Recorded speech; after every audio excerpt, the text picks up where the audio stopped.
വിശുദ്ധ മർക്കോസ് എഴുതിയ സുവിശേഷം അധ്യായം 7 വാക്യങ്ങൾ 31 മുതൽ 37 വരെ ബധിരനെ സുഖമാക്കുന്നു. ഈശോ വീണ്ടും ടൈർ പ്രദേശത്ത് നിന്ന് പുറപ്പെട്ട് സീദോൻ കടന്ന് ദെക്കപ്പോളിസ് പ്രദേശത്തുകൂടെ ഗലീലി കടൽ തീരത്തേക്ക് പോയി. ബധിരനും മൂകനുമായ ഒരുവനെ അവർ അവന്റെ അടുത്ത് കൊണ്ടുവന്നു. അവന്റെ മേൽ കൈകൾ വയ്ക്കണമെന്ന് അവർ അവനോട് അപേക്ഷിച്ചു. ഈശോ അവന്റെ ജനക്കൂട്ടത്തിൽ നിന്ന് തനിച്ചു മാറ്റി നിർത്തി.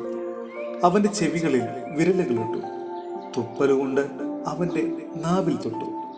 സ്വർഗത്തിലേക്ക് നോക്കി നെടുവീർപ്പിട്ടുകൊണ്ട് അവനോട് പറഞ്ഞു, എഫ്ഫാത്ത, അതായത് തുറക്കപ്പെടട്ടെ. ഉടനെ അവന്റെ ചെവികൾ തുറന്നു, നാവിന്റെ കെട്ടഴിഞ്ഞു. അവൻ സ്ഫുടമായി സംസാരിച്ചു. ഇക്കാര്യം ആരോടും പറയരുതെന്ന് അവൻ അവരോട് കൽപ്പിച്ചു. എന്നാൽ എത്രയേറെ അവൻ കൽപ്പിച്ചുവോ അത്രയേറെ അവർ അത് പ്രഘോഷിച്ചു. അവർ അളവറ്റ വിസ്മയത്തോടെ പറഞ്ഞു, അവനെല്ലാം നന്നായി ചെയ്യുന്നു. ബധിരർ കേൾക്കാനും ഊമകൾ സംസാരിക്കാനും ഇടയാക്കുന്നു. സഹോദരരെ, വിശുദ്ധ പൗലോസ്ലീഹ ഗലാത്യയിലെ സഭയ്ക്ക് എഴുതിയ ലേഖനം അധ്യായം 5 വാക്യങ്ങൾ 1 മുതൽ 6 വരെ. സ്നേഹത്തിലൂടെ പ്രവർത്തന നിരതമായ വിശ്വാസം. സ്വാതന്ത്ര്യത്തിലേക്ക് മിശിഹ നമ്മെ മോചിപ്പിച്ചു.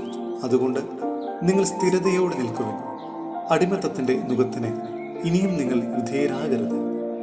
ഇതാ, പൗലോസായ ഞാൻ നിങ്ങളോട് പറയുന്നു, നിങ്ങൾ പരിച്ഛേദനം സ്വീകരിക്കുന്നെങ്കിൽ മിശിഹ നിങ്ങൾക്ക് ഒന്നിനും പ്രയോജനപ്പെടുകയില്ല.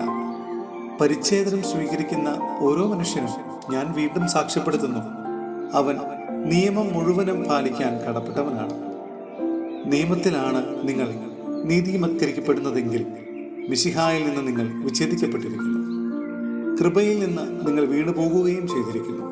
ഞങ്ങളാകട്ടെ പരിശുദ്ധാത്മാവിലൂടെ വിശ്വാസം വഴി നീതിയുടെ പ്രത്യാശ കാത്തിരിക്കുന്നു. എന്തെന്നാൽ ഈശോ മിശിഹായിലുള്ളവർക്ക് പരിച്ഛേദനമോ അപരിച്ഛേദനമോ അല്ല, സ്നേഹത്തിലൂടെ പ്രവർത്തന നിരതമായ വിശ്വാസമത്രേ മുഖ്യം.